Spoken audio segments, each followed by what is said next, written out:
Bonjour à tous, est-ce que vous m'entendez bien?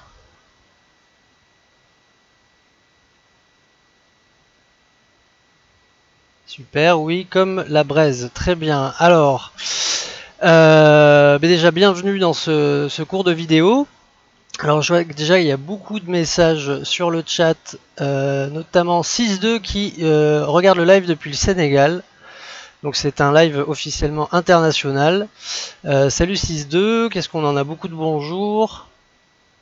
Bonjour, bonjour, bonjour. Il y a, il me semble qu'il y a Olivia Martinet que je connais des cours. Salut Olivia. Et après c'est des nicknames, donc je ne sais pas forcément si c'est des élèves ou des nouveaux spectateurs. Bon, ce qui est bien, c'est que vous entendez tout. On a de l'ESP aussi, c'est super. Alors, on va commencer tout de suite par un petit film parce que, avant tout, c'est un cours de vidéo.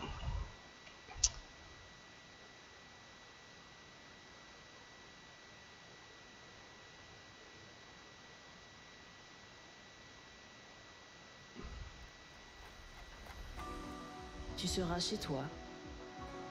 Tu exploreras. Tu auras ta place. Tu laisseras ta trace. Tu créeras. Tu fabriqueras des souvenirs.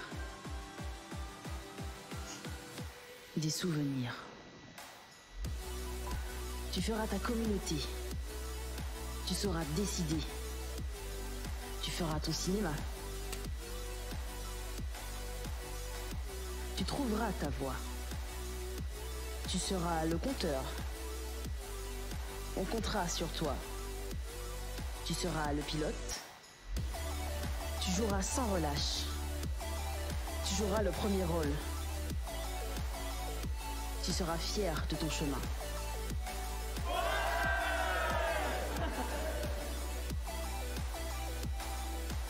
Viens te tester.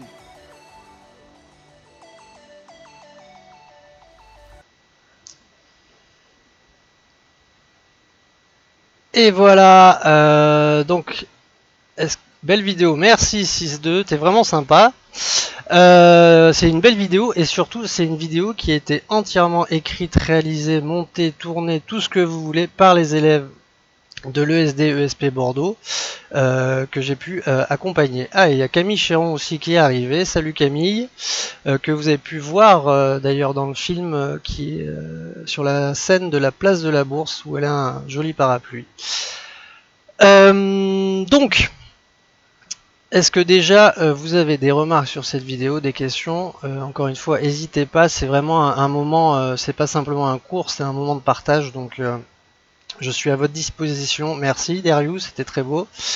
Je suis à votre disposition pour tous les doutes que vous pouvez avoir, ou même des commentaires en tout genre. Alors je regarde un peu le... Tu as vu des étudiants de l'ESD Lyon dans la vidéo? Je suis pas sûr, parce qu'on a tout tourné pendant le BNG, qui est un événement que vous avez aussi à Lyon. Mais là, c'était le BNG Bordeaux. Et les transitions, oui, tout ça, c'était effectivement du montage, là, pour le coup. Aujourd'hui, on va plutôt voir la vidéo, le tournage. Mais c'est effectivement, à partir du moment où on travaille, il y a souvent des bons résultats. Avec le bonnet assis, je suis pas sûr. On va voir en régie avec mon réalisateur Pat Le Guen, qu'on connaît aussi sous le nom de Julien Laparlière. Il va me dire s'il y avait des gens s'il y avait des gens de Lyon. On me demande aussi avec quel matériel ça a été tourné. Alors il y a eu ce film-là en particulier parce qu'à l'ESD on utilise beaucoup de matériel différent. Là vous avez vu du GH5 de Panasonic où on a filmé en 4K. Vous avez vu aussi des passages au ralenti.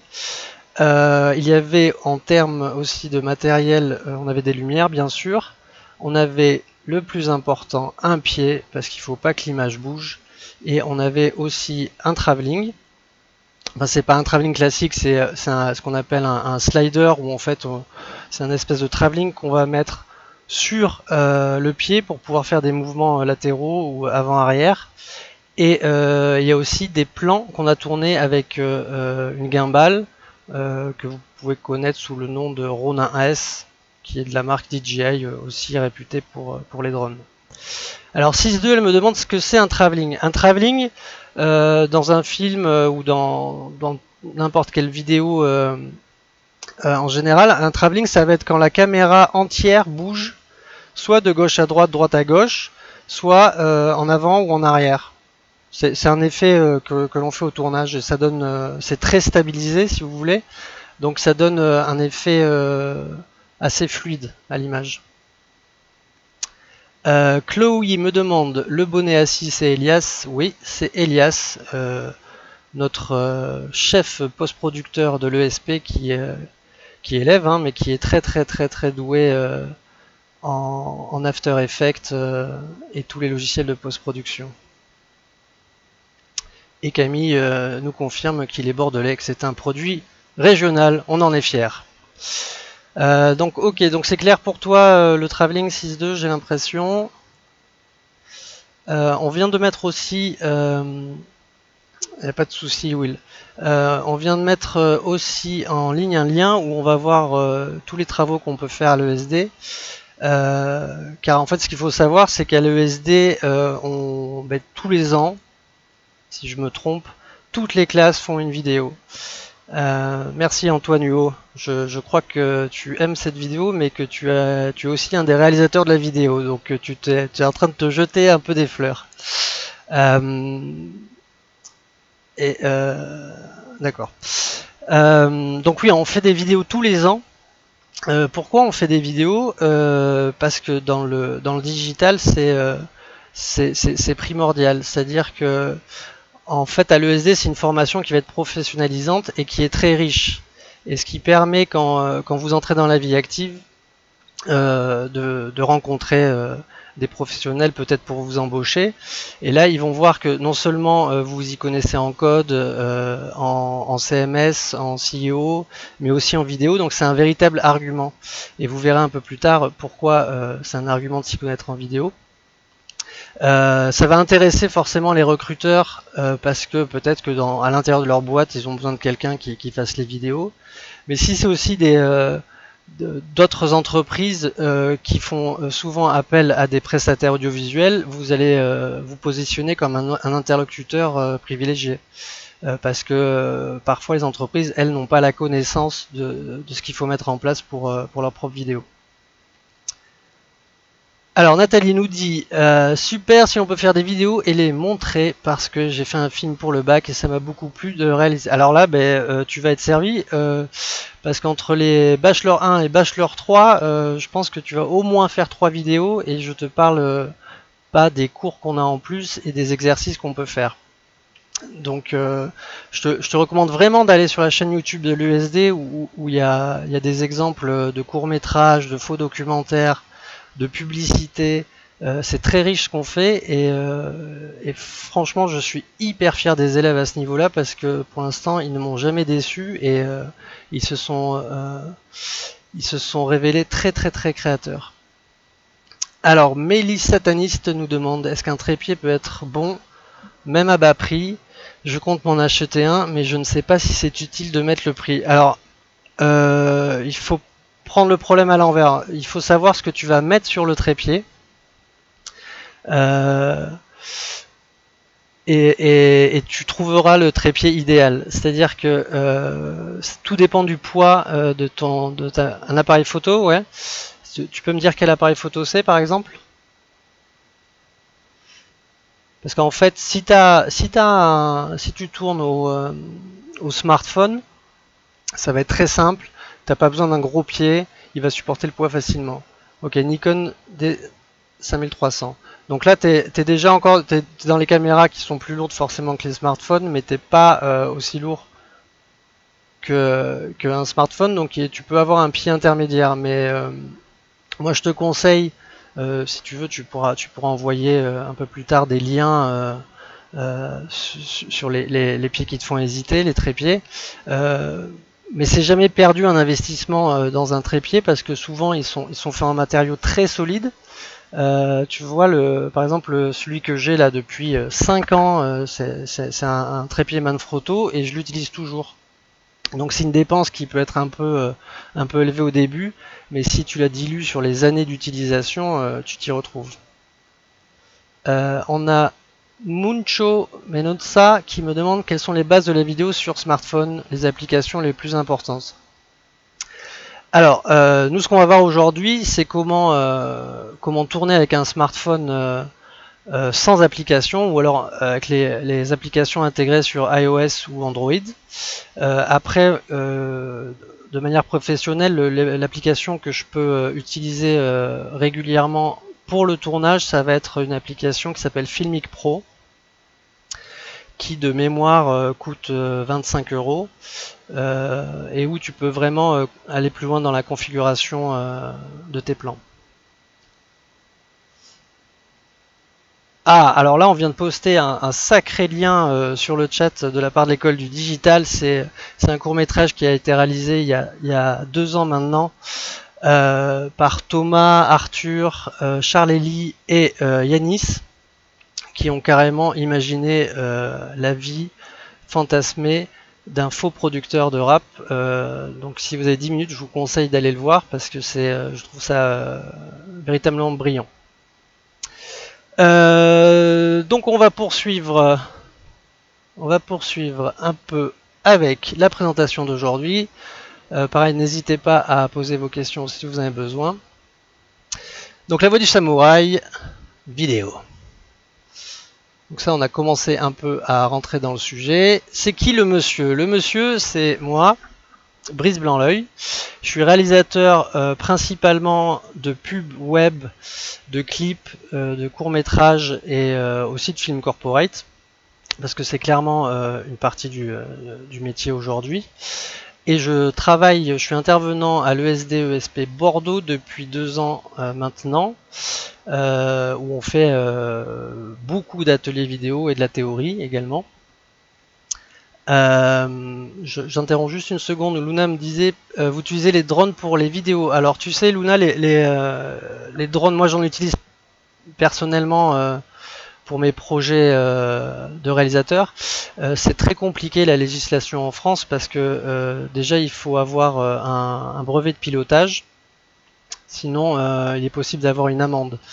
Donc c'est assez compliqué de mettre ça en place à travers l'école parce que il faudrait que je pilote moi-même le drone et on perdrait un peu la pédagogie, le leitmotiv de l'école où on part du principe que les élèves doivent tout faire, accompagnés par quelqu'un, mais quand même tout faire. Après, ça s'organise. Si vous avez vraiment un projet, mais en fait, il faut au moins prévoir 15 jours à l'avance la demande. Il faut dire à la préfecture où est-ce qu'on va tourner. Il y a des lieux de toute façon qui seront interdits, hein, si on est près des zones militaires, des aéroports ou les axes routiers importants. Ça sera pas possible. Voilà. Mais de toute façon, le drone c'est bien, tous les effets vidéo c'est sympa, mais moi ce que je vais vous dire c'est qu'avant tout il faut que l'esthétique soit justifiée. C'est-à-dire que il faut que votre histoire légitime le fait de faire un effet. Voilà, j'espère que j'ai été assez complet à ce niveau-là. J'ai une question, l'ESD profite à des débouchés dans le montage vidéo. En fait, je comprends. Excuse-moi, je comprends pas très bien la question. Ah, je vois que Camille a vu le crédit photo de la présentation. Pour vidéo, il y a une forte demande.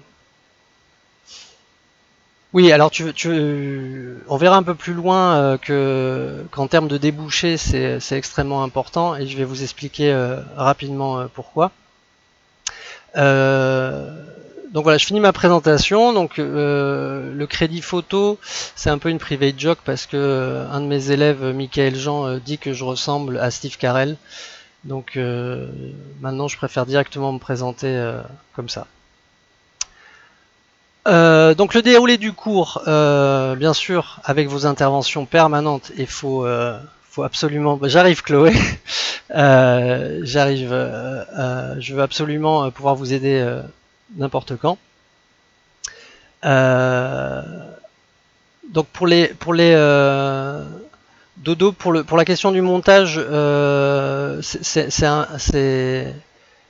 un ensemble en fait. C'est que tu peux avoir des débouchés en tant que créateur de vidéos d'une manière générale. Donc ça veut dire que pour le tournage aussi, pour le montage, ce que tu veux. Donc on a Elias qui est arrivé et qui aime aussi, comme Antoine Hugo, la vidéo qu'il a réalisée. Mes félicitations encore, c'est vrai qu'elle est très bien. Donc pour Chloé, je vais parler du cours. D'accord. Il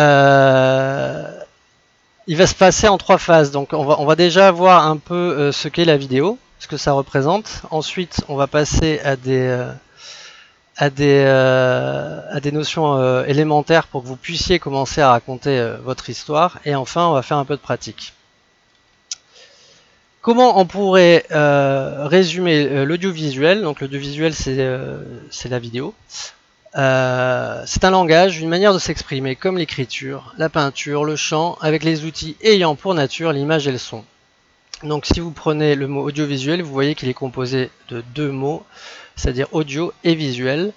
Donc ça va être un art qui va, ou un langage, comme les maths, comme la musique, comme l'écriture. Sauf que pour vous exprimer, pour communiquer, vous allez utiliser les outils propres au langage. Pourquoi c'est important la vidéo? Pendant des milliers d'années, on a écrit et récemment, on a changé d'air. C'est-à-dire que maintenant, on est dirigé par l'image. Et un chiffre parmi tant d'autres, pardon.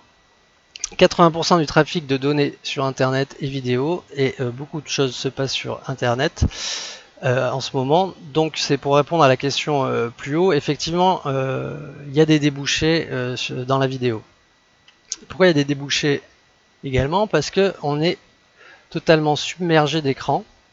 Vous avez quelques chiffres là. 150 000 cinémas dans le monde, 7 télévisions vendues par seconde dans le monde, 144 millions de tablettes vendues en 2019, 1,5 milliard de smartphones vendus en 2018. Donc même si c'est pas forcément, et je parle pas, j'ai pas mis les ordinateurs là-dedans, mais si c'est pas forcément des objets qui servent uniquement à la vidéo, il y a beaucoup quand même de, vous utilisez vous-même beaucoup pour regarder des vidéos vos smartphones. Et donc tous ces moyens de diffusion, il leur faut du contenu. Vous voyez encore pourquoi mon raisonnement se poursuit en disant que des créateurs de contenu vidéo, il en faudra beaucoup et tout le temps. Donc toujours dans le même raisonnement, on peut retrouver en diffuseur des plateformes de VOD, donc HBO, Prime Video, Disney+, Netflix, Apple TV, Hulu, OCS, Canal+.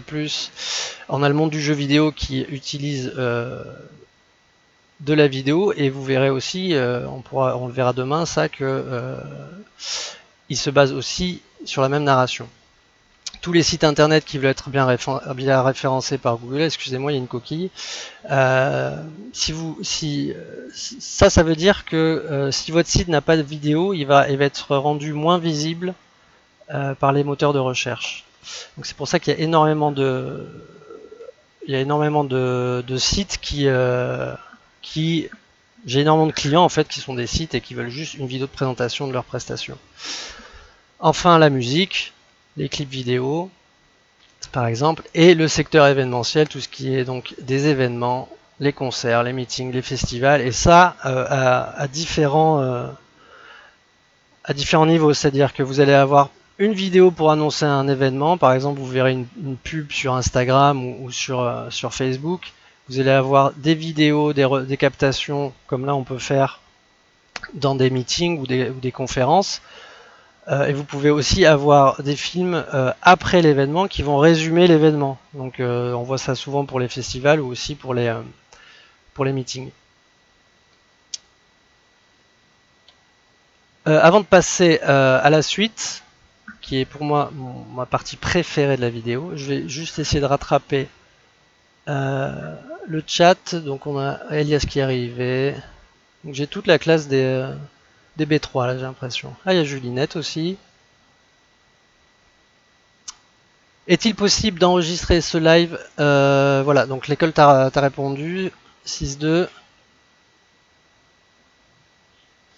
Donc tout est en replay. Hein. C'est-à-dire que si vous ne pouvez pas voir dans l'intégralité, vous pourrez le revoir plus tard. Et c'est valable aussi pour les autres cours.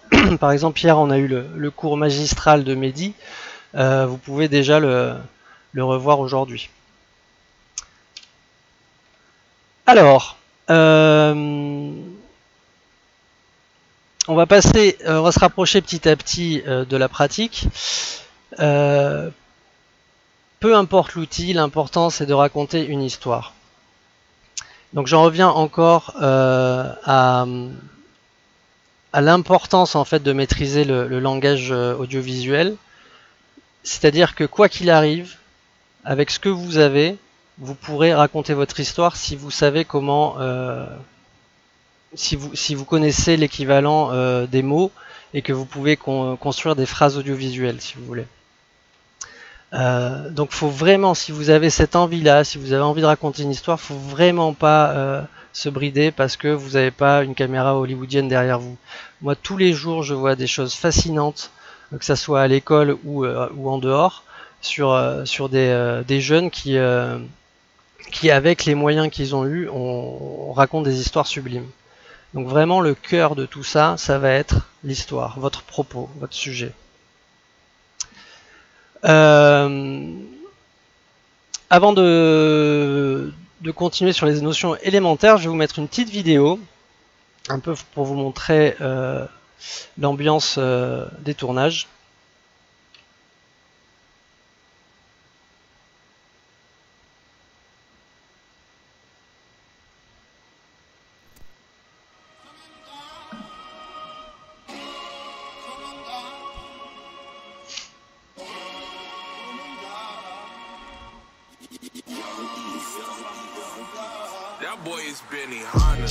Alors moi j'ai choisi l'atelier vidéo, donc dans cet atelier je suis cadreuse, c'est-à-dire que je fais des vidéos de tous les autres ateliers pour voir un peu ce qui se passe et voir l'avancée au fur et à mesure. Et on prépare un trailer pour la soirée.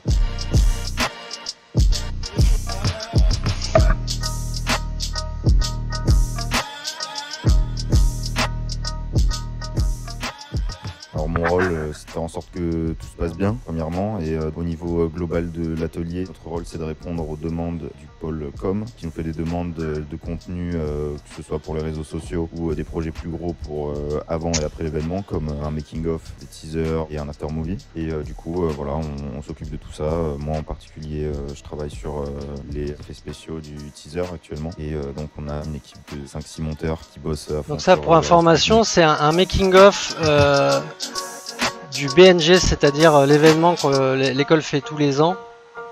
Et là c'est la team vidéo, c'est-à-dire tous les élèves avec qui j'ai pu travailler, on était une quinzaine et on a produit, il me semble, 52 vidéos en 10 jours.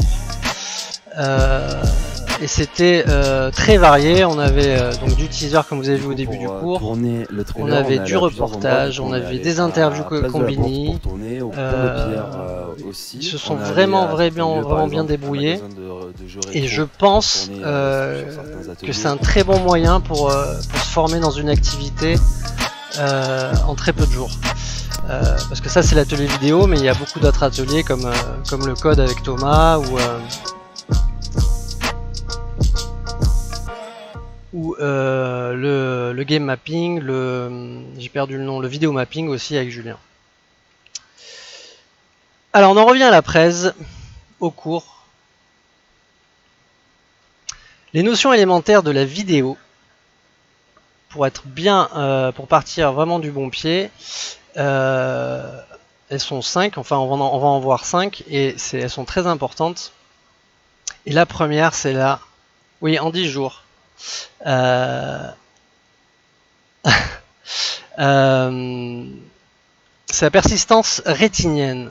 Alors ça, si vous comprenez ça, c'est un peu particulier, mais c'est la base d'énormément de choses. C'est-à-dire que ça part du principe que quand vous regardez une image, elle va rester en mémoire dans votre cerveau.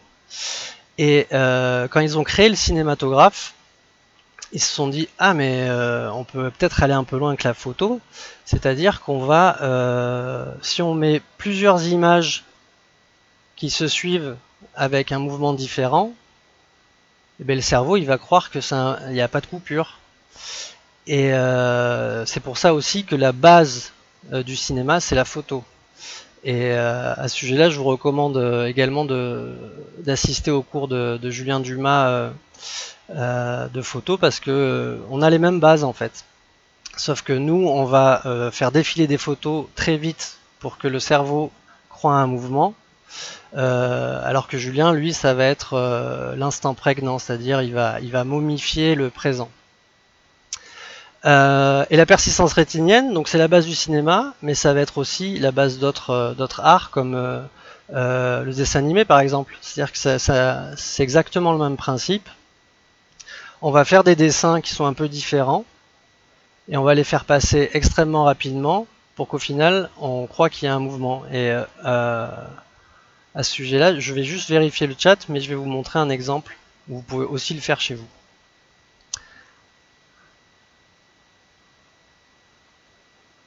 Alors, on a Natilea qui fait des cours d'audiovisuel au lycée. Est-ce que je poursuivrai cela à l'ESD alors? Oui, bien sûr. Hein, ça fait partie donc de la formation globale. Tu vas avoir des cours de vidéo tous les ans avec des projets vidéo à livrer tous les ans. Donc oui, n'aie pas peur de ce côté-là. Ensuite, nous avons dans les choses importantes... Ah oui, je voulais vous montrer simplement rapidement un peu ce que ça peut faire, la persistance rétinienne, qui est où? Voilà. Tchac. Ah, j'avance un peu parce que c'est pas très intéressant. Donc là, par exemple, ce qu'il a fait, il s'est dit, je vais faire Dragon Ball Z en animation. Et donc tout ce qu'il fait simplement, il a fait tous ses dessins et il les fait défiler rapidement pour qu'on croie à un mouvement. Et je pense que vous comme moi, on voit un mouvement alors que réellement il n'y a rien. Bon, il a rajouté des bruitages aussi qui peuvent souligner les effets.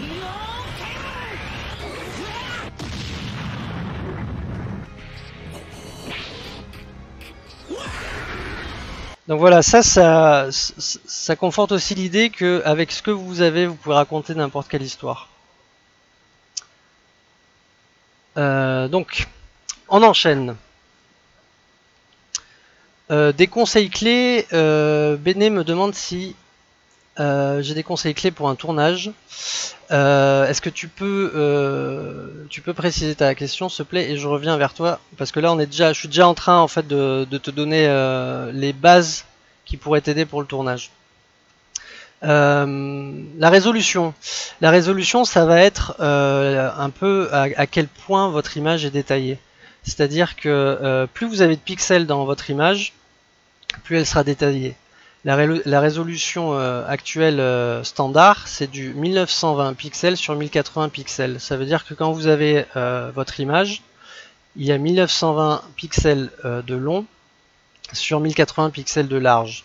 Après, vous allez voir, il y a d'autres standards. Il y a ce qu'on appelle le 720p qui est l'ancien standard HD. Et maintenant, on voit beaucoup apparaître le 4K qui est à peu près un ratio quasiment double au 1080p, qui est encore plus défini, et ça a vraiment un intérêt pour les grands écrans. Vous verrez au cours de montage qu'on va faire que ça peut aussi avoir un intérêt au montage pour nous. Mais si vous devez choisir un format de tournage, je vous recommande le 1080p. Ensuite, on va voir les ratios. Les ratios, ça va être un peu la forme qu'aura votre image. Donc il y en a un qui est très connu, que vous utilisez souvent quand vous faites des stories, c'est le 9/16e, donc c'est un rectangle vertical. Au cinéma, traditionnellement, on a plutôt le 16/9e, pardon. À la télé, anciennement, c'était du 4/3. Sur Internet aussi, on va retrouver un format carré. Donc il y a beaucoup de formats possibles, et ce que je vous conseille, c'est en fonction de l'endroit où vous allez diffuser votre film, de choisir le ratio comme ça. Si vous pensez que vous allez le faire en story sur Instagram, 9/16e, ça va être intéressant. Si vous voulez du YouTube en mode cinéma, plutôt passer sur du 16/9e. Après, on a la mise au point qui va concerner tout ce qui est les parties nettes et non nettes de l'image, et ça c'est aussi un mode de narration, c'est-à-dire que vous pouvez choisir qu'est-ce qui va être net dans votre plan, et ça va aussi inciter le spectateur à regarder cette partie du plan. On verra tout à l'heure ce qu'on peut faire avec. Et enfin la luminosité, ou la lumière d'une manière générale, qui va créer une ambiance pour votre film. Un petit check au niveau du chat, mais ça a l'air d'aller. Je ne vois pas de questions en particulier.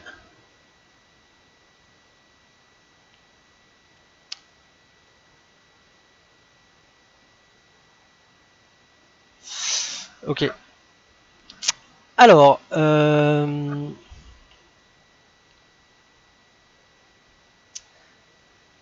adage, moi c'était mon directeur quand j'étais étudiant qui m'avait dit ça. Il m'a dit: Brice, si tu veux faire un film bon, il faut qu'on puisse le voir sans son et sans parole. Ce qu'il voulait me dire par là, et vous pouvez d'ailleurs faire le test sur vos films préférés chez vous, ce qu'il veut dire, c'est que si vous maniez assez bien les codes du cinéma, c'est-à-dire ce qu'on a pu voir au-dessus, ou pas mal d'autres codes qu'on va pouvoir aborder en suivant et dans les prochains cours, c'est que on doit pouvoir comprendre l'histoire sans rien d'autre, sans parole. Si les films qui se basent sur la parole, en fait, eux, ils font plutôt appel au théâtre. Et donc, c'est pas vraiment des films cinématographiques.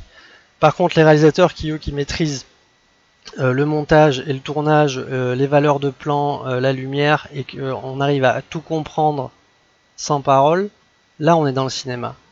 Donc, c'est encore une référence à cette histoire de langage dont je vous parlais un peu plus tôt. On va faire une petite prise en main. Donc, ce que vous pouvez faire pour commencer, c'est vous pouvez prendre 2 jouets chez vous, 2 peluches, comme vous voulez, et on va prendre nos smartphones. Je vais mettre en place le retour de mon smartphone, pardon, pour que vous puissiez suivre avec moi, et on va commencer à s'amuser.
Alors excusez-moi, ça prend un peu plus de temps que prévu.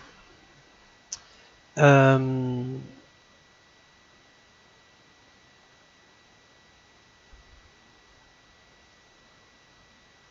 attendant, je vais vous passer, que je règle ce problème, je vais vous passer une petite vidéo faite par mes élèves adorés de B2 ESD cette année, qui elle a été tournée complètement au smartphone.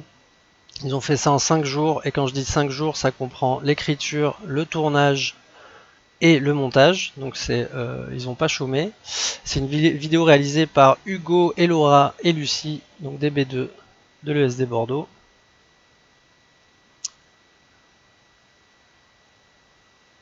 Et je vous la mets tout de suite.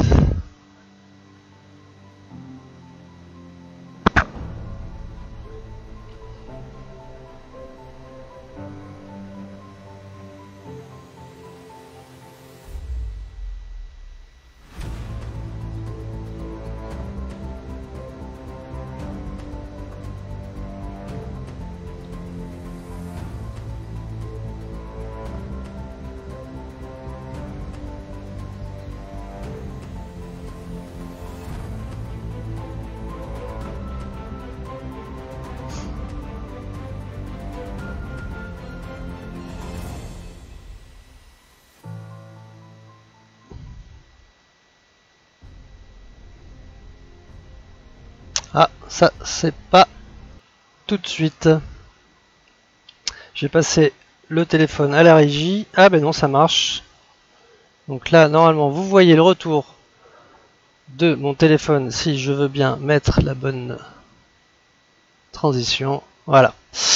Donc, pour commencer, ce qu'on va faire, c'est déjà... tous les téléphones sont en mode automatique, mais on n'est pas obligé de les écouter. Alors là, je suis sur iOS. Je vous expliquerai aussi sur Android ce qu'on peut, comment on fait. Mais vous allez dans Réglages, pour ceux qui ont des iPhones par exemple. Ensuite, vous déroulez, et vous allez sur l'appareil photo. Et là, vous tombez dans les réglages de l'appareil photo. Et vous voyez que vous pouvez là, par exemple, choisir ce qu'on disait tout à l'heure, la résolution de l'image. Donc moi par exemple j'ai 4K, 1080, 60, 1080, 30, 720, 30. Donc ce que je vous disais, c'est que le format standardisé maintenant c'est 1080. Là on peut prendre 30 images. En général faut pas descendre en dessous de 25 images ou 24 images secondes. Vous pouvez voir par exemple qu'il y a du 1080 60 IPS, donc IPS c'est images par seconde. Vous pouvez trouver aussi frame per second qui est la traduction exacte. Donc 60 images, en fait plus vous avez d'images dans une seconde, plus vous allez tomber dans un effet qu'on appelle le slow motion, ou les ralentis que vous voyez tout le temps au cinéma. Mais bon là on peut pas trop s'étaler sur cette partie là. Par contre si dans votre histoire vous avez prévu un moment qui doit être au ralenti, généralement on le fait toujours au tournage, parce que au montage l'ordinateur est obligé d'inventer des images pour combler le manque qui n'a pas été tourné, et ça donne un résultat moins fluide, pardon. Si vous êtes sur Android, donc là j'ai pas d'Android sous la main, mais quand vous lancez l'appareil photo, la caméra, vous allez avoir une molette, je suppose, en haut à droite, et là vous pouvez aussi choisir votre résolution. Vous me dites si vous avez des soucis à ce niveau-là.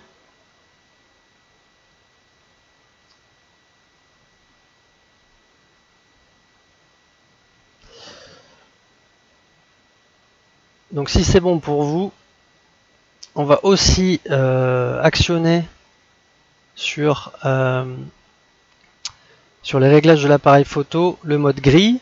Le mode grille c'est simple, ça va vous mettre en place une grille sur votre image qui va vous permettre de vous repérer en permanence pour savoir si votre plan est droit ou pas. Pour ceux qui veulent vraiment se mettre à la vidéo sérieusement, je recommanderais toujours au moins d'avoir un pied en plus. mais parfois on n'a pas forcément l'équipement qu'il faut, on a besoin de tourner rapidement, donc la grille ça peut aider à ce niveau-là. Ok, donc là on a fait nos réglages. Maintenant on va voir comment concrètement on peut filmer et être moins dépendant de l'automatisme des téléphones. Donc là par exemple je relance mon appli caméra. Donc je sais pas si vous voyez, mais si je pense que c'est quand même visible, il y a la grille qui est apparue. Et on va passer en mode vidéo. Donc là par exemple, je suis avec mon figurant principal qui est Mr DJ pour ne pas le citer. Et je trouve que finalement il est pas, il est un peu sombre par rapport à l'importance que je veux lui donner dans l'image. Donc là c'est très simple, il faut rester appuyé et vous voyez il y a un petit soleil qui apparaît. Donc si vous voulez plus de lumière, il faut juste tirer vers le haut et vous voyez que toute l'image s'illumine. A l'inverse, si vous voulez dans votre film avoir un côté mystérieux, il y a un personnage qui arrive mais vous voulez pas trop que le spectateur sache déjà qui c'est, c'est l'inverse, hein, vous baissez la lumière, la lumière, la lumière, la lumière. Voilà. Pour la mise au point, c'est aussi assez simple. Par exemple, si je prends, on va prendre John Lennon. John Lennon est arrivé et dans votre histoire, il parle. Et donc c'est pas logique qu'il soit flou alors qu'il est en train de parler. Donc là, vous appuyez juste sur John Lennon et la mise au point se fait automatiquement. Et par contre, Mr DJ, lui, est devenu flou. Donc vous expliquez au spectateur en fait quel endroit de l'image il doit regarder. Donc ça c'est de la pure mise en scène, c'est purement cinématographique et photographique. Donc là vous êtes vraiment dans la narration qui utilise les bons outils. On va revenir un peu sur la présentation. Parce qu'on va voir un autre moyen maintenant de raconter une histoire.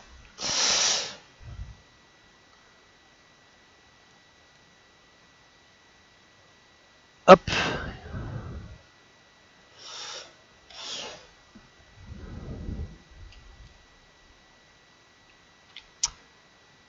Qui est par l'utilisation des valeurs de plan. Donc des valeurs de plan, on en a énormément. Et chacune, quand vous voyez un film, vous voyez qu'un personnage va pas forcément être filmé de la même manière, et c'est pas du hasard, c'est parce que à chaque façon de filmer ce personnage, c'est pour dire quelque chose de différent. Donc dans l'échelle des plans ou la valeur des plans, c'est la même deux expressions pour dire la même chose. On peut déjà avoir deux catégories. La catégorie des plans larges qui eux vont plutôt concerner la description, le contexte, et après les plans rapprochés qui eux seront plutôt sur l'émotion. Le plan général qu'on voit souvent au début de chaque film, donc là j'ai pris un château assez connu, et le plan en fait qui va poser le contexte, qui va un peu donner des informations sur la diégèse du film. C'est-à-dire que la diégèse c'est tout l'univers dans lequel se passe l'histoire. C'est pas forcément quelque chose que vous voyez, mais c'est quelque chose que vous pouvez supposer. Par exemple, si on prend Harry Potter, on voit pas forcément d'école en Italie, on voit pas qu'il y a des écoles en Espagne, qu'il y a des écoles partout dans le monde. Par contre, on le suppose parce que ça fait partie de l'univers de l'histoire. Et quand on commence à regarder Harry Potter, là on tombe sur ce château, on se dit bon ok, s'il nous le montre déjà, c'est que c'est important. Et il y a plein d'informations, rien qu'avec un plan, et encore une fois, sans la moindre parole d'un acteur, qui vont aiguiller le spectateur. Donc là par exemple on voit il fait bleu, c'est très vert, l'eau est paisible, donc c'est pas n'importe quel endroit, c'est un endroit qui est donc important, mais aussi qui est agréable. C'est pas un endroit où les personnages vont être en danger. Il y a une autre information qu'on peut avoir là si on regarde ce château et qu'on regarde l'architecture. Donc effectivement c'est un château, mais c'est pas forcément un château classique parce qu'on voit que l'agencement est bizarre, c'est très chargé. C'est pas la représentation classique d'un château qu'on peut avoir. Donc le fait que l'architecture soit un peu différente fait que c'est peut-être pas un monde exactement ressemblant à celui dans lequel on est. Et après on verra qu'il y a toute l'histoire des sorciers et ça confirmera la chose. Après on a un autre plan qui est aussi considéré comme un plan large mais un peu plus rapproché. Ça va être le plan d'ensemble. Donc le plan d'ensemble, il sert à donner une idée de valeur, d'échelle. Le plan d'avant, on avait simplement un décor. Là, dans le plan d'ensemble, on va commencer à incruster des êtres ou des personnages dans le décor pour que le spectateur ait une notion de la taille des choses. Donc là, par exemple, c'est des Dementors. On voit que les Dementors qui sont juste à côté des tours sont minuscules. Donc on se rend compte encore plus que le château est immense. Et après, on va voir tous les plans rapprochés. Je vais regarder vite fait le chat. Alors Deriou, pour la grille, c'est comme tu veux. Il n'y a pas de... Il n'y a pas de différence. Il y en a une qui va être plus précise que l'autre, mais c'est vraiment pour donner une idée des proportions quand tu fais ton image. J'ai une autre question de Alex qui me demande des sites pour télécharger des musiques. J'imagine que tu veux des sites libres de droit, alors qui ne sont pas payants. Moi j'en utilise un beaucoup qui est payant qui s'appelle Artlist, mais ceux qui ne sont pas payants, il y a beaucoup de librairies, soit il y a des vidéos sur YouTube où les artistes ont laissé leurs droits, ont cédé leurs droits, pardon, soit il y a aussi une librairie, bibliothèque YouTube de musique libre de droit. Bon, faut passer du temps pour trouver ce qu'on veut, mais au moins c'est gratuit.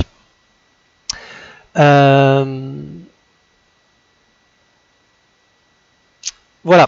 Alors, donc, on va reprendre sur les plans rapprochés. Donc, vous reprenez votre smartphone. Moi, je vais reprendre le mien. Hop. On va voir si j'ai toujours le bon retour.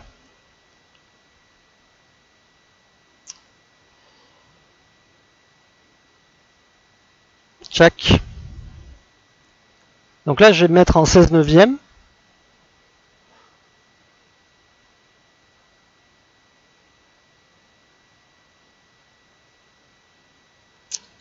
Et alors, on va laisser Pat Le Guen adapter. Ah non, c'est bon, il a. Mais à culpa, Pat Le Guen avait déjà adapté. Donc, on va repartir sur le mode vidéo et je vais vous montrer les différents plans rapprochés qu'on peut faire, toujours avec Mr. DJ et les Beatles. Donc, le premier plan rapproché qui existe, c'est ce qu'on appelle le plan moyen. Le plan moyen, c'est un plan où donc le personnage va être de pied, mais comparé au plan d'ensemble où vous avez bien vu tout à l'heure avec les Dementors qu'on les voyait en entier, là dans votre mise en scène, l'intérêt c'est que le personnage soit plus important que le décor. Donc dans ce cas-là, le spectateur va faire plus attention à l'action qui émane du personnage que ce qui se passe partout ailleurs dans le décor. Après, on va faire un des plans les plus connus. À chaque fois, on va se rapprocher, de toute façon. Donc, on va faire ce qu'on appelle le plan américain. Le plan américain, c'est un plan déjà où on commence à voir un peu plus le visage du personnage. Et c'est un héritage des westerns, si vous voulez, parce que quand, à la grande époque des westerns, on voulait absolument que quand on filme de manière rapprochée les cow-boys, on voulait absolument qu'on voit leur colt. C'est pour ça qu'il commence à mi-cuisse ce plan-là. Et pour voir les colts. Mais maintenant, c'est très très utilisé, que ce soit des films de western ou non. Ensuite, on va passer, il y a un plan intermédiaire qu'on appelle le plan taille. Donc tout de suite, on continue à rentrer un peu plus dans l'intimité du personnage. Après, on va avoir le plan poitrine. Et après, un plan très très très important, ça va être le gros plan. Le gros plan, là, on veut absolument savoir ce que ressent le personnage. On est complètement dans son intimité. Donc c'est très très utilisé dans tous les films que vous pouvez voir en permanence. Et il y a l'équivalent du gros plan, mais pour les objets. On va faire ça par exemple. C'est ce qu'on appelle l'insert. L'insert, c'est un plan serré, comme le gros plan, sur un objet. Et si dans votre réalisation, vous faites un insert sur un objet, c'est pas anodin. C'est que souvent, cet objet va avoir un impact sur l'histoire. Si par exemple, je vous montre une personne qui marche, qui rentre dans une pièce et on a un plan unique d'un pistolet, le spectateur va penser que le pistolet va avoir va être le personnage d'une péripétie de l'histoire du film aussi. Donc voilà pour les plans. On se fait quelques exemples. Plan américain, plan poitrine, gros plan. Et après, on peut voir aussi les proportions dans l'image. C'est que après, vous pouvez placer comme vous voulez le personnage dans l'image ou le personnage dans l'image. Mais il y a aussi des règles de base. On en a deux. Si vraiment vous ne savez pas comment filmer quelque chose, vous pouvez partir sur du 50-50 ou du 2 tiers 1 tiers. Et c'est valable aussi bien que pour les paysages que pour les personnages. C'est-à-dire que vous allez, si vous filmez l'océan par exemple, vous pouvez dire soit je vais le filmer 50% de mer, 50% de ciel, avec la ligne de la mer au milieu, mais vous pouvez aussi dire bon, j'ai envie de filmer 2 tiers de l'image de mer, 1 tiers de ciel, ou l'inverse, 2 tiers de ciel et 1 tiers de mer.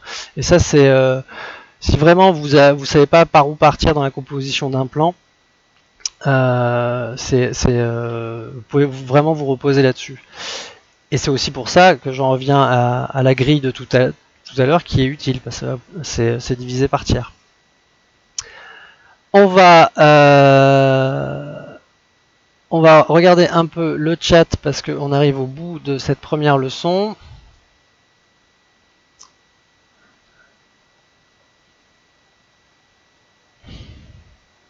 Alors j'ai une question de Babadou. Je me demande s'il manque pas un mot dans la phrase, parce que tu me dis, devons-nous mettre en auto supérieur ou manuel?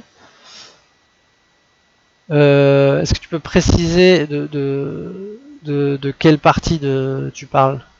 Parce que des modes automatiques, il y en a beaucoup.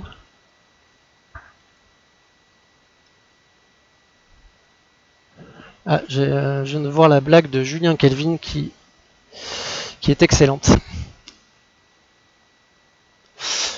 Bon, Babadou, n'hésite pas à relancer quand on choisit le mode. Ok. Donc tu parles du mode ça peut être le mode de mise au point, le mode de lumière, le mode... Là en fait tout ce que j'ai montré aujourd'hui c'était justement des modes manuels pour que vous ne dépendiez pas simplement du mode automatique de vos smartphones.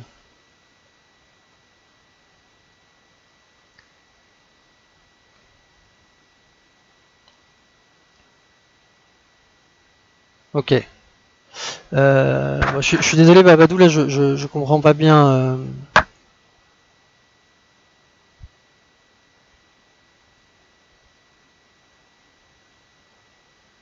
Et Béné. Bon, Julien va essayer de répondre à vos questions parce que je ne vois pas bien ce que vous voulez dire. Ok.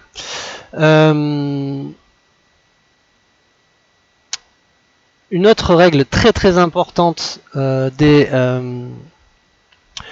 du cinéma, c'est quand vous allez avoir besoin de filmer deux personnages. Vous n'êtes plus à un personnage. Par exemple, quand ils discutent. Et il y a une règle qu'il ne faut vraiment pas violer, c'est la règle des 180. Et le schéma la représente bien. C'est-à-dire que quand vous avez deux personnes l'une en face de l'autre,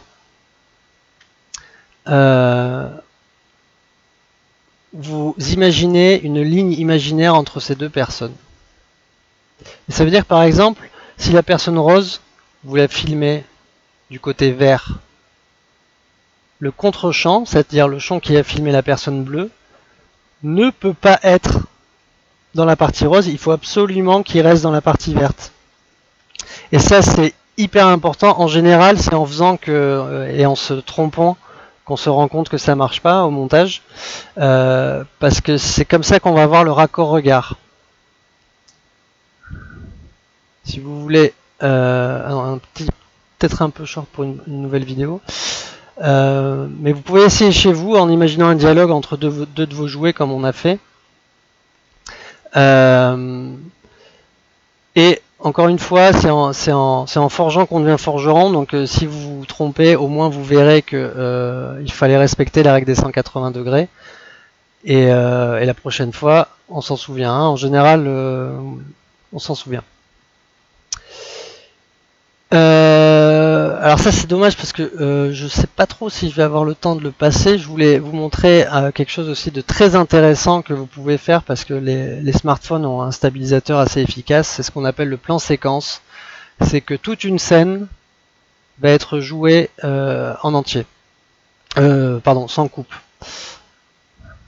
Et je vais vous montrer une vidéo qu'ont fait mes élèves, mes B3 de cette année, qui est une publicité aussi. Et qui a un plan séquence. J'arrive. J'espère vraiment que tu es prêt. Alors, on est bon?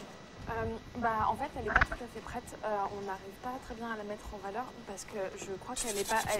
Donne-moi ça. Donc c'est ça ce que tu me proposes. C'est ça. Il n'y a pas du tout mis en valeur. Il n'y a rien. Il n'y a pas d'émotion. Qui a mis une machine à fumer? Et toi là, hop, truc. Tu te lèves, tu vas chercher cette perche et tu arrêtes de dormir. Écoutez, je veux montrer cette robe sublime. Je veux faire ressortir cette beauté qui s'épanouit au fil des années. Je veux admirer ses larmes. Je veux ressentir son corps, sa chair et sa brillance pour être en parfaite harmonie avec